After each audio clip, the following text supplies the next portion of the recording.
We are experimenting on children right now. You can shout about studies and list random medical organizations. That doesn't impress me. Talk with your professors. That's like sort of silly. At least How do you know anything? There's always some conspiracy. I think you can know things without asking for permission sometimes from professors to say that you know them. Welcome back to Rattlesnake TV, guys. Today we're going to be watching Matt Walsh challenge on gender-affirming care for children by a guy who comes armed and dangerous with all of the McStudies. This one is brief but very important because it highlights a profoundly consequential cultural issue that we are having at the moment, as well as the problem with all of the studies that back it up. So with that, let's get into it. Yeah, T. Why in your movies and your discussions do you selectively ignore and misrepresent the recent burgeoning medical and behavioral literature that demonstrates that gender-affirming care and similar medical interventions demonstrate consistent improvements to mental health, suicidality, and general well-being? Which study are those? There are probably like 30 studies by this point, all produced in the last like 10 years or so. Anybody can look them up on... Okay, well just, here's the problem. Here's the problem. I'm not impressed by just you saying a study, no, okay? Because studies. Fine. Well, there could be 100 studies. There could be 1,000 studies. Them. Great. Yeah. And I have read them. Have you? Yes, I have. Okay. So I'll give you one example. I don't know if you can give me any examples, but I'll give you one example of a recent study and this was just in the headlines. It said that it proved that double mastectomies for minor girls improves their well-being. And this was a study, and it was proven, peer-reviewed.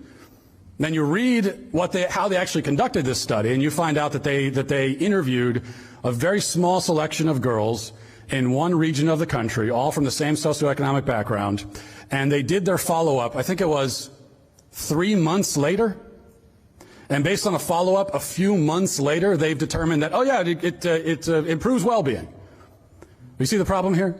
Now, There are many, but this is the exception to the rule. Many I don't think it is. Use observational data with various follow-up from like 6 months to 5 years to 10 years, and they don't demonstrate what you claim.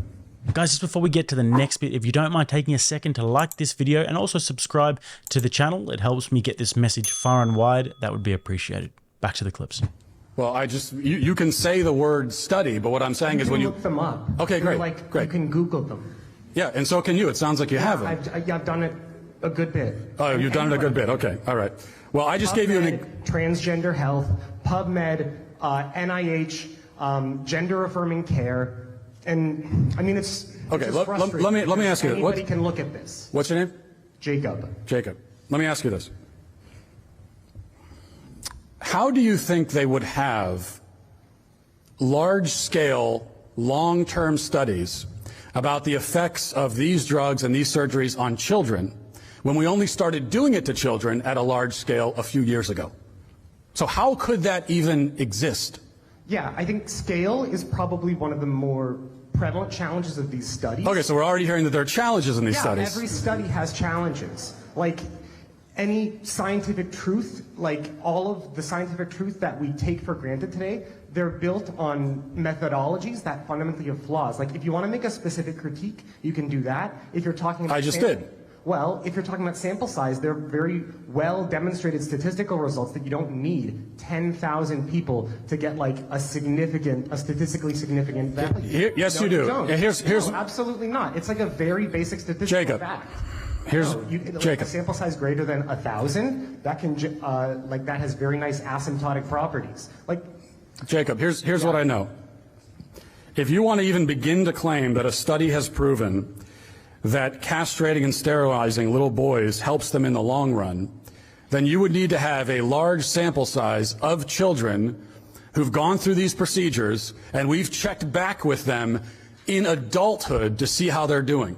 Those studies do not exist. They can't exist because we weren't doing this to kids at anywhere near this scale even 5 years ago, let alone 10 years ago. What that tells us, Jacob, is that the kids we have right now, they are the sample Actually, Okay, that's not they always are case. the There is a experiment. specific study We along- are experimenting on children right now. So guys, we've got some problems in the West, not least of which being that children are being brainwashed into thinking that they're in the wrong bodies and that they need to have their bodies mutilated irreparably by perverted activists who call themselves teachers. The most critical time to be there is grades 5 through 8 because you want to catch kids when they're starting puberty, because that's the time in which identity formation is central to their lives. However, early intervention is key.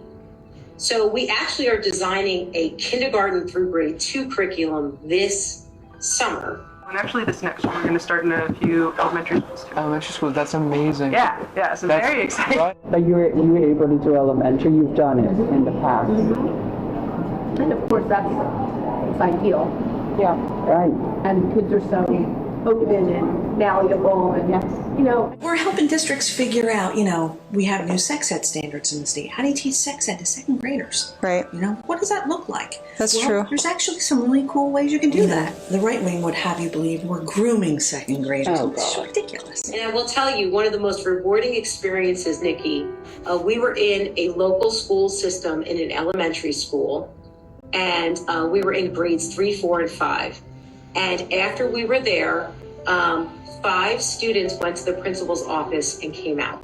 So we are really intentionally going into younger and younger grades. Social media apps that are conveniently controlled by the Chinese government that are filling their head with all sort of destructive propaganda, as well as other cultural forces like big corporations and governments who don't only allow it in most cases, but also actively push it. We know all of this and we're aware of it.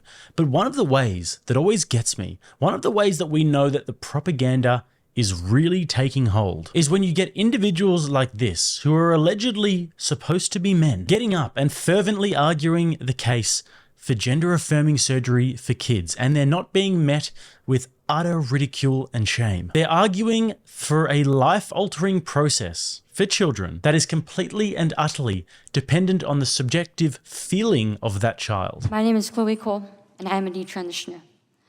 Another way to put that would be, I used to believe that I was born in the wrong body, and the adults in my life whom I trusted affirmed my belief, and this caused me lifelong, irreversible harm.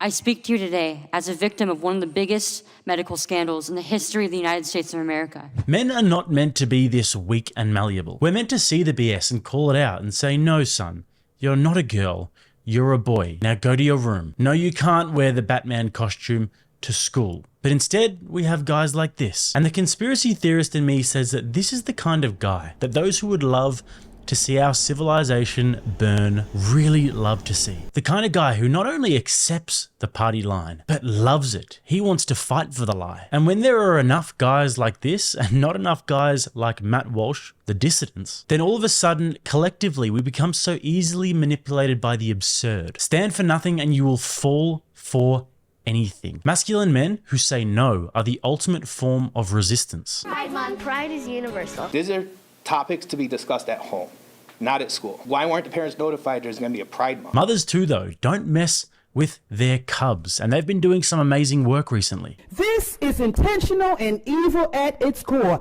Get back to what you were elected to do and formally educate our children, not indoctrinate them with left-wing ideologies under the guise of providing a safe and welcoming space. Hear us clearly.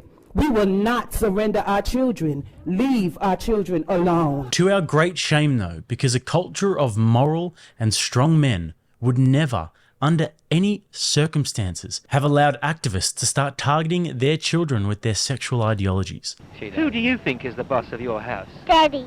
What an utter disgrace. And last point here, guys, before we get to the rest of the clip. We know, after what we saw go down during COVID, that we have to be extremely skeptical, at the very least, of those who are conducting the studies. You're okay. You're not going to get COVID if you have these vaccinations. Many of them are done in good faith, and science and technology is a fantastic thing. But when it comes to these very politicized topics and the studies surrounding them, you have to look at who is funding it? How exactly are they being carried out, the methodology, and also who profits from the results? This is why guys like Matt Walsh carefully read these studies, they examine said factors, and often find out that the studies are essentially useless. Now let's listen to the rest.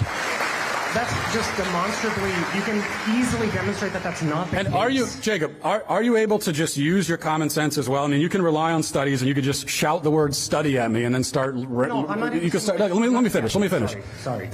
You can shout about studies and list random medical organizations. That doesn't impress me. There was a time when every medical organization would have told you that, you know, bloodletting is the way to cure every disease.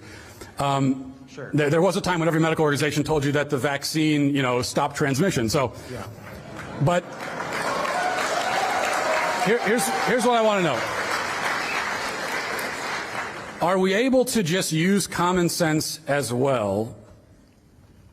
And based on common sense, determine that it is certainly not a good idea to sterilize and castrate children and remove body parts from children before they are possibly old enough to consent to those procedures. Can't we just, don't we know that just based on basic moral decency and common sense? Sure, but you're trying to make causal statements about the impacts of medical interventions. You need to demonstrate that with science, and I'm not mentioning, and I'm not like making an ethos argument. Oh, like look at this organization. I'm saying that there are like very rigorous ways to substantiate your claims, and the people that are spending lots of time are doing that, and they come to conclusions that are very different from the ones that you say. I'm not making an appeal to ethos. Anybody can look up these studies and just see how they're done.